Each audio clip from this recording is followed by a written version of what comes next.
The birth of Egypt. When two kingdoms became one, picture this. It's 3100 BCE, and along the life-giving Nile River, two mighty kingdoms stand locked in an ancient rivalry that would make Game of Thrones look like a children's playground dispute. In the north, the fertile delta spreads like green fingers into the Mediterranean, ruled by kings wearing the distinctive red crown of Lower Egypt. To the south, the narrow valley kingdom of Upper Egypt stretches toward Nubia, its rulers donning the tall white crown that would become legendary. What happened next would literally reshape the ancient world and create the foundation for one of history's most enduring civilizations. But here's where the story gets fascinating. The man who would unite these warring kingdoms might never have existed at all.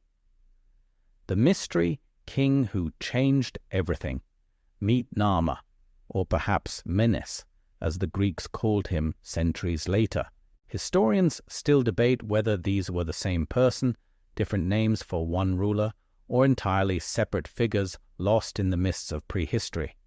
What we do know is that around 3100 BCE, a southern king embarked on a conquest that would echo through millennia, wielding not just military might, but something far more powerful, the revolutionary concept of unified divine kingship. The Nama palette, discovered in 1898 and now housed in the Cairo Museum, tells this story in carved stone with the drama of an ancient comic book. On one side, we see the king wearing the white crown of Upper Egypt, raising a mace to strike down a kneeling enemy.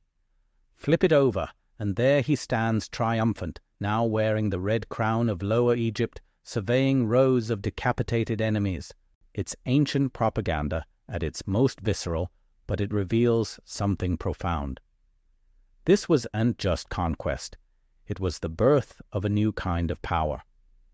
The genius of ancient rebranding. Here is what makes this story absolutely brilliant from a political standpoint. Nama did not just conquer Lower Egypt and call it a day. He performed one of history's first and most successful rebranding campaigns. Instead of ruling as a foreign overlord, he transformed himself into something unprecedented, a pharaoh who could literally embody both kingdoms simultaneously. Watch how cleverly this played out. Nama established his new capital at Memphis, right at the junction where Upper and Lower Egypt met. Not in his homeland in the south, not in the conquered north, but at the symbolic crossroads. He created a new iconography where he could wear both crowns, sometimes separately, sometimes as the combined double crown that would become the ultimate symbol of Egyptian royal power for the next 3,000 years. But the real masterstroke, he didn't just unite two kingdoms politically, he fused their mythologies, their gods, their entire worldviews into something entirely new and more powerful than the sum of its parts, the divine politics of ancient Egypt. This is where the story becomes almost science fiction-like in its implications. Nama and his successors didn't just claim to rule by divine right, they claimed to literally be divine, the earthly incarnation of the god Horus. This wasn't merely a political convenience, it was a revolutionary restructuring of how power itself functioned in the ancient world. Consider the brilliance of this system.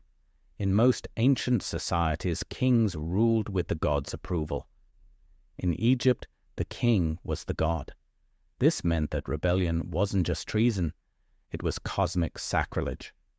Opposition to the pharaoh threatened the very order of the universe, the concept Egyptians called Ma'at. It's perhaps the most successful political system ever devised, lasting for over 3 millennia with remarkably little change. The religious implications were equally staggering. By uniting Upper and Lower Egypt, Nama created a theological framework where the pharaoh's journey through the afterlife mirrored the daily journey of Ra, the sun god, across the sky from east to west.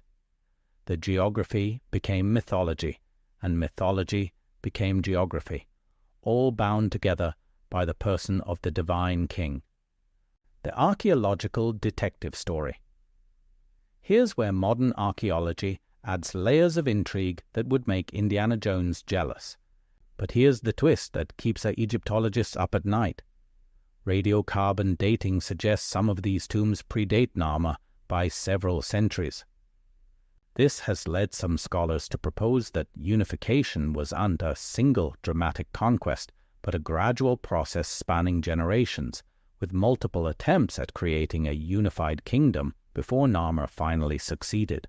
Even more intriguing, recent excavations at Abydos have uncovered evidence of a previously unknown dynasty of rulers who seem to have controlled parts of both Upper and Lower Egypt before Narmer's time. Were these failed unifiers, puppet rulers? The archaeological record is maddeningly incomplete, leaving us with tantalizing clues about political machinations that would rival any modern thriller. The economic revolution hidden in plain sight. While historians traditionally focus on the military and religious aspects of unification, recent scholarship has revealed an economic transformation so profound it arguably did more to create Egypt than any battlefield victory. The unification created the world's first true national economy, with standardized weights, measures, and artistic styles flowing from the first cataract to the delta. Consider this. Before unification, Upper Egypt controlled the gold mines of Nubia and the exotic trade goods flowing north from Africa. Lower Egypt controlled the Mediterranean trade routes and the agricultural wealth of the delta. Neither kingdom could reach its full potential alone. United under one ruler, they created an economic powerhouse that would dominate the ancient world for millennia. The irrigation systems alone represent an engineering marvel that required unprecedented cooperation between communities that had been enemies for generations. The great canal projects that made Egyptian agriculture so productive required coordination across hundreds of miles of river valley, impossible without unified political control. The legacy that shaped civilization, the ripple effects of this ancient unification continue to shape our world today. The concept of the nation-state, the idea that a single ruler could legitimately govern diverse peoples across vast territories, the integration of political and religious authority, all of these foundational concepts of civilization can be traced back to that moment when two kingdoms became one along the Nile. Perhaps most remarkably, this wasn't a temporary conquest that would fragment after a generation or two, like so many ancient empires. The unified Egypt that emerged from Narmer's achievement would endure with remarkable continuity of culture, language, and political structure until the time of Cleopatra, a span of over 3,000 years. The pharaonic system became so successful that when foreign conquerors like the Persians, Greeks, and Romans eventually took control of Egypt, they felt compelled to present themselves as legitimate pharaohs rather than replace the system entirely. Even today, the symbols of Egyptian kingship, the crook and flail, the Uraeus serpent, the double crown, remain among the most recognizable icons from the ancient world. In the end, the unification of Upper and Lower Egypt represents more than just another ancient conquest. It was the moment when humanity first demonstrated that diverse peoples could be welded together, not just through force, but through the creation of shared myths, symbols, and identities powerful enough to transcend local loyalties. In a very real sense, it was the birth not just of Egypt, but of the very concept of civilization as we know it.